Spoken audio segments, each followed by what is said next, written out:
नमस्कार दोस्तों, आपका स्वागत है आपके अपने चैनल मिस्टर दीप स्टोरीज पर। हम उम्मीद करते हैं कि आप अच्छे होंगे और वीडियो का भरपूर आनंद ले रहे होंगे। अगर वीडियो आपको पसंद आए तो हमारे वीडियो को लाइक, शेयर और चैनल को सब्सक्राइब करना ना भूलें। अब चलिए कहानी का मजा लीजिए। इसके बाद उसने राजकुमारी पद्मिनी को शुरू से लेकर आखिर तक की सारी कहानी सुना देता है और कहता है, तुम्हें पाने के लिए मुझे बड़े पापड़ बेलने पड़े हैं। उसकी कहानी को सुनकर राजकुमारी पद्मिनी का संताप काफी हद तक दूर हो जाता है। तब पद्मिनी बोलती है, इसके लिए इतना कपट करने की क्या जरूरत थी? तब राजकुमार पूछता है, यदि कपट नहीं करता तो क्या तुम राजी से आ जाती? राजकुमारी पद्मिनी इसका उत्तर नहीं देती। जो होना था वह हो चुका था।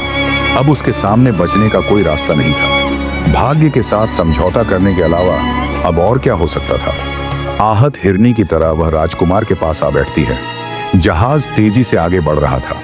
राजकुमारी पद्मिनी आहत और आवेश से थक कर चूर हो जाती है। उसे कुछ सूझ नहीं रहा था कि वह क्या करे।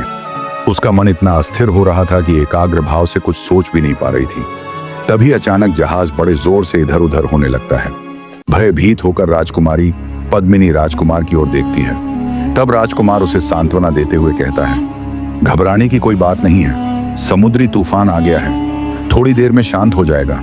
तूफान का वेग बढ़ता जाता है। बड़ी बड़ी लहरें उठकर जहाज से टकराने लगती हैं। जहाज डगमगाने लगता है। किसी आसन्न खतरे की आशंका से वह राजकुमार से लिपट जाती है। राजकुमार भी धीरे धीरे उसकी पीठ थपथपाता है और उसे भरोसा देता है कि वह उसे कुछ भी नहीं होने देगा। फिर राजकुमार हंसकर कहता है, अब तुम्हें परेशान होने की जरूरत नहीं है। तुम्हारी रक्षा की जिम्मेदारी अब तुम्हारी नहीं, मेरी है। धीरे धीरे तूफान का वेग शांत हो जाता है। राजकुमारी पद्मिनी तन मन से बेहद थक चुकी थी, इसलिए उसे नींद आ जाती है और वह सो जाती है। लेकिन राजकुमार की आंख नहीं लगती। तभी अचानक उसे बड़ा धीमा स्वर सुनाई देता है। राजकुमार विस्मित होकर इधर उधर देखता है। जहाज पर उन दोनों के सिवा कोई नहीं था। फिर वह स्वर किसका था? पता चलता है कि एक तोता और एक मैना आपस में बातें कर रहे हैं। अपनी आदत के अनुसार तोता मैना से कुछ कहने को कहता है और मैना वही बात दोहराती है कि वह आप बीती कहे या पर बीती। तब तोता बोलता है, कुछ आप बीती कहो और कुछ पर बीती कहो। तब मैना कहती है, कल मेरी जान बाल बाल बची है। तोता व्यग्र होकर पूछता है, क्या हुआ? मैना बोलती है, क्या कहूँ, जमाना बड़ा खराब आ गया है। इन मनुष्यों ने हमारा जीना हराम कर दिया है और हम उनका कुछ बिगाड़ भी नहीं सकते। फिर भी वह हमारी जान लेने पर तुले रहते हैं।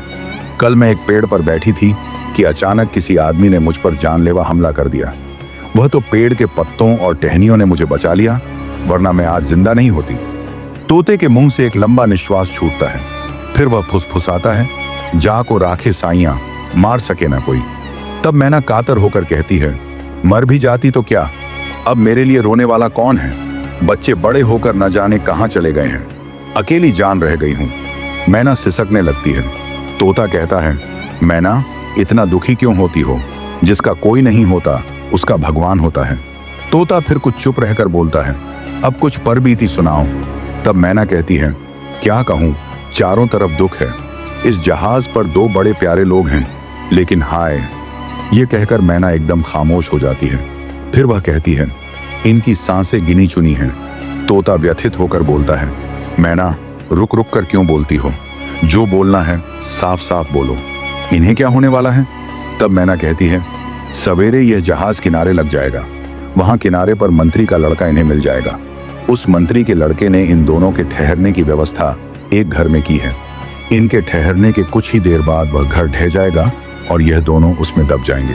तोता व्यथित होकर कहता है, मैना यह तो बड़ा ही बुरा होगा। इन बेचारों ने दुनिया को अभी देखा ही क्या है? क्या इनके बचने का कोई उपाय नहीं है? तब मैना बोलती है, नमस्कार दोस्तों, हम आशा करते हैं कि आप अच्छे होंगे। इस कहानी का अगला पार्ट देखने के लिए हमारे वीडियो को लाइक, कमेंट, शेयर करें और चैनल को सब्सक्राइब कर लें। वीडियो देखने के लिए धन्यवाद।